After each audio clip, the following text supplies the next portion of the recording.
सूफी रंग 786 चैनल में आप सभी दोस्तों का हार्दिक स्वागत है। आज की वीडियो में हम आपको एक ऐसी कहानी, एक ऐसा किस्सा बताएंगे।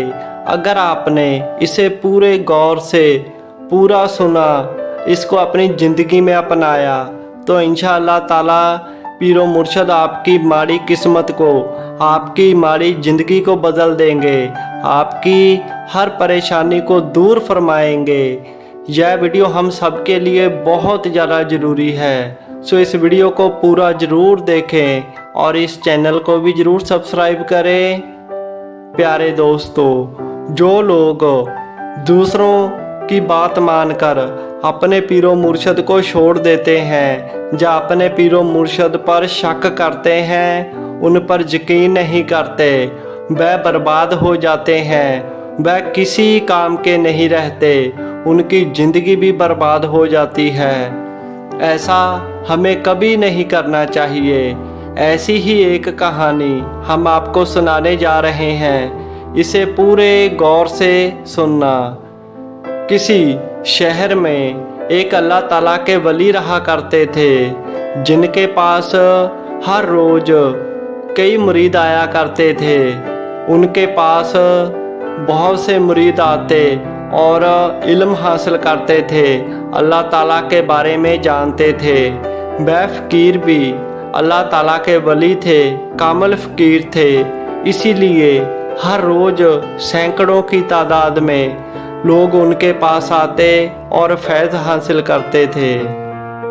उन्हीं मुरीदों में से एक मुरीद ऐसा था जो हर रोज़ अपने पीरो मुर्शिद की बारगाह में जाया करता था।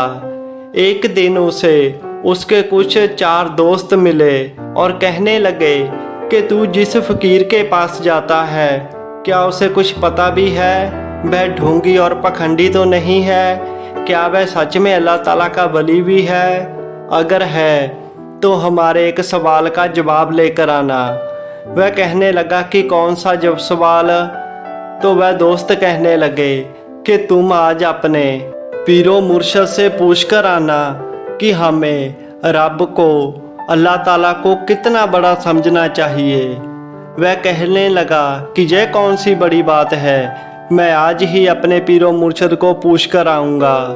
इतनी बात कहकर वह मुरीद सीधा अपने पीरो मुर्शद के पास गया और जाकर पीछे बैठ गया। पहले वह जाकर अपने पीरो मुर्शद के बिल्कुल पास बैठता था, आज वह सबसे पीछे बैठ गया। जब उसके पीरो मुर्शद ने उसे देखा तो वह समझ गए कि आज इसके दिल में कोई सवाल है, यह हमसे कुछ पूछना चाहता है। तो उसके पीरो मुर्शद ने उस मुरीद को अपने पास बुलाया और कहने लगे कि आज तुम्हारी आंख बदली हुई है, आज तुम्हारे दिल में कोई सवाल है। अगर कोई सवाल है तो पूछो, तुम क्या पूछना चाहते हो?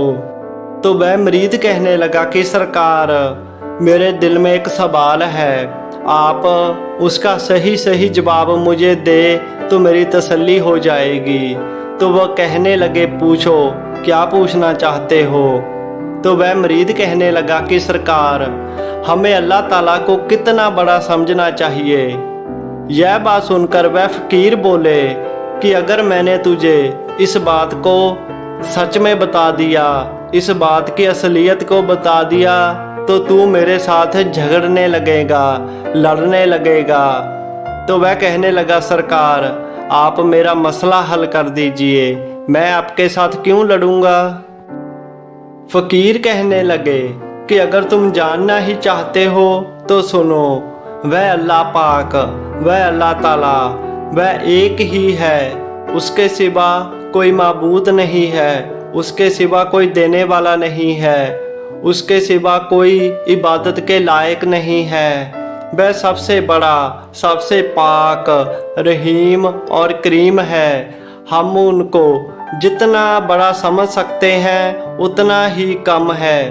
अगर आप अल्लाह ताला को बहुत ज़्यादा बड़ा नहीं समझ सकते तो कम से कम अपने जैसा ज़रूर समझना चाहिए। इतनी बात सुनकर वह मुरीद तो अपने पीरो मुर्शद से झगड़ने लगा, कहने लगा कि सरकार, हम बंदे गंदे, हम कलयुगी जीव, हम पैर पैर पर गुनाह करते हैं, झूठ बोलते हैं, लोगों को ठगते हैं, और आप कह रहे हैं कि अल्लाह ताला को अपने जैसा समझना चाहिए। ये कैसी बात है? वह मुरीद अपने पीरो मुर्शिद से झगड़ता रहा और कहने लगा कि पीर जी, आपने मेरा मसला हल नहीं किया। अच्छा, तो मैं चलता हूँ। जब वह जाने लगा तो वह फकीर कहने लगे कि रुक, तू दूर से आया है, अभी आया अभी जाने लगा, रुक, 2-4 रोटी लेकर जा, जहाँ रास्ते में भूख लगे खा लेना। वह आदमी रोटी लेकर वहाँ से चल पड़ा। उसका गांव वहाँ से बहुत दूर था। चलते चलते दोपहरा हो गया। उसने देखा कि दूर एक दरख्त नजर आ रहा है। धूप बहुत अधिक हो गई है। उसने एक छांवदार दरख्त देखा और उसके नीचे बैठ गया। सोचने लगा कि जहाँ थोड़ा खाना भी खाऊंगा और आराम भी कर लूँगा, और जब धूप कम हो जाएगी तो अपने घर को चला जाऊंगा। वह मरीद खाना खाने लगा तो क्या देखता है कि उसमें 2 परोठे हैं और 2 सूखी रोटी है। जैसे ही वह खाने लगा, वहाँ पर एक ओर से एक और फकीर आ गए और आकर कहने लगे कि ऐ अल्लाह के बंदे, खुदा के नाम पर मुझे कुछ खाने को दे दो। मैं कई दिन से भूखा हूँ, मैंने कुछ नहीं खाया। उसकी बात सुनकर उस मरीद ने देखा उसके पास 2 परोठे हैं, 2 सूखी हुई रोटी है। उसने 2 परोठे अपने लिए रख लिए और 2 सूखी रोटी उस फकीर को दे दी। फकीर वह 2 सूखी रोटी लेकर वहाँ से चले गए और आंखों से ओझल होकर उसी के पीर का रूप लेकर वापस उस आदमी के पास आ गए और आकर कहने लगे कि मैंने कहा था ना कि जब हम अल्लाह ताला को बहुत ज़्यादा बड़ा ना समझ सके तो कम से कम अपने जैसा जरूर समझना चाहिए। यह देखकर वह मरीद घबरा गया और कहने लगा कि पीर जी आप जहाँ? तो वह कहने लगे हाँ हम जहाँ। वह मरीद कहने लगा सरकार मैं कुछ समझा नहीं कि आपने ये क्या करामात की है। तो वह कहने लगे मेरी बात को ध्यान से सुन।